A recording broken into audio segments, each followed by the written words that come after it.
आज के इस दौर में, आज के समय में आप लोग देखते होंगे कि कोई नेता हो, चाहे मुख्यमंत्री हो, मंत्री हो, प्रधानमंत्री हो या फिर कोई अधिकारी हो, उससे जो सरकारी सुविधाएं मिलती हैं, सरकारी गाड़ियां मिलती हैं, उसका उपयोग उसके बच्चे तो करते ही हैं, उसका परिवार तो करता ही है और उसके रिश्तेदार भी करते हैं।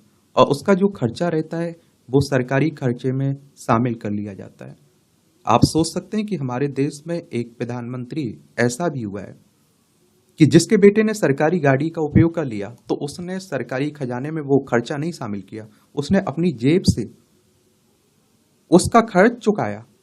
मैं बात कर रहा हूं देश के दूसरे प्रधानमंत्री लाल बहादुर शास्त्री की।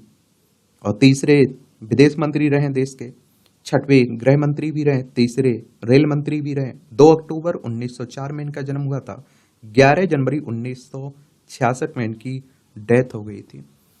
इस किस्से के बारे में हम लोग बात करते हैं। जब लाल बहादुर शास्त्री के बेटे ने उपयोग कर ली सरकारी गाड़ी।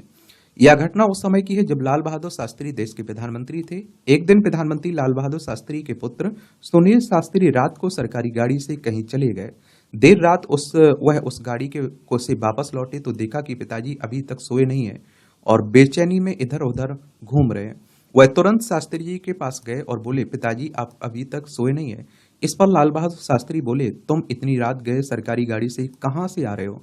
सुनील सहमते हुए बोले कि पिताजी दरअसल हम लोग ड्राइव पर निकल गए थे।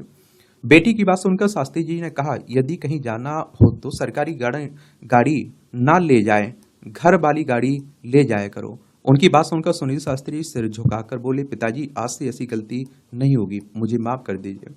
इसके बाद सुनील शास्त्री सोने के लिए चले गए, लेकिन लाल बहादुर शास्त्री का काम अभी पूरा नहीं हुआ था। सुबह शास्त्री जी ने ड्राइवर को बुलाकर पूछा, कल शाम हमें ऑफिस से घर छोड़ने के बाद गाड़ी कितने मील चली? ड्राइवर ने माइलोमीटर देखने के बाद बताया कि गाड़ी ऑफिस से छोड़ने के बाद 34 मील चली। ड्राइवर की बात सुनकर शास्त्री जी बोले, आगे से ध्यान रखा करो कि सरकारी गाड़ी का प्रयोग केवल सरकारी कार्यों के लिए ही हो और उसे अन्य कार्यों के लिए प्रयोग ना किया जाए।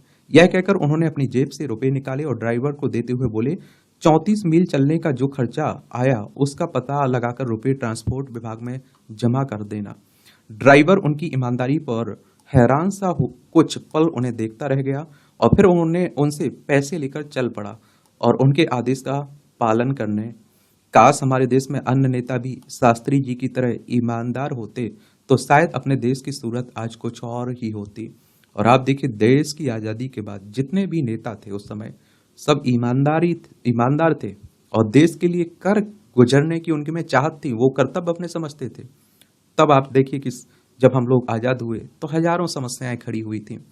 बंटवारे का देखिए समस्या थी, बहुत सारे लोग यहाँ से पाकिस्तान जा रहे थे, पाकिस्तान से भारत आ रहे थे। भुखमरी देखिए, गरीबी देख लीजिए आप लोग।